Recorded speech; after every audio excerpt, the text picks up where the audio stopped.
Viernes, 1 de agosto de 2025. Materia penal. Tesis jurisprudenciales y aisladas. 1 de 1. Registro digital, 203-0774. Tipo, aislada. Improcedencia del amparo indirecto por no agotar el principio de definitividad. No se actualiza cuando se reclama la imposición de medidas cautelares restrictivas de la libertad.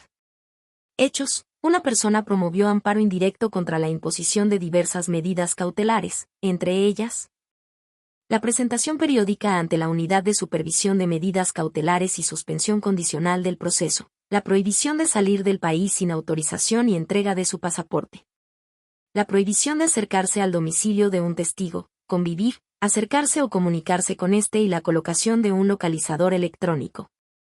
El juez de distrito desechó de plano la demanda, al estimar que se actualizaba de manera manifiesta e indudable la causal de improcedencia prevista en el artículo 61, fracción 18, de la Ley de Amparo.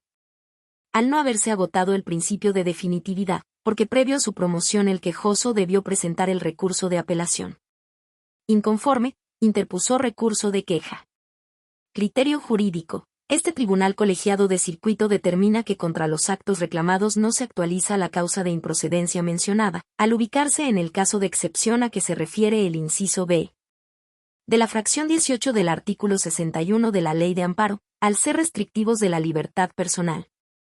Justificación. La primera sala de la Suprema Corte de Justicia de la Nación en la jurisprudencia 1A/J 182/2023, 11ª.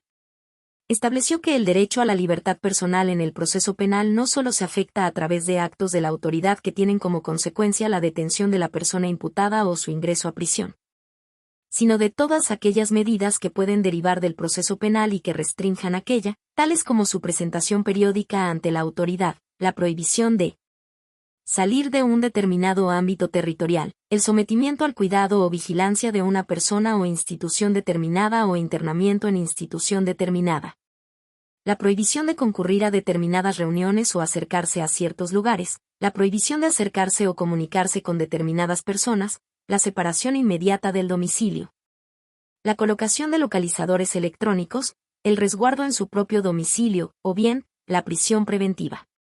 En ese sentido, la imposición de las medidas cautelares reclamadas se ubica en el supuesto de excepción a que se refiere el inciso b de la fracción 18 del artículo 61 de la Ley de Amparo, al tratarse de actos que no permiten que el quejoso goce de su libertad de forma absoluta, pues derivan del proceso penal y restringen su libertad. Por tanto, no es requisito que previo a la promoción del juicio de amparo se agote recurso ordinario alguno. Noveno Tribunal Colegiado en Materia Penal del Primer Circuito.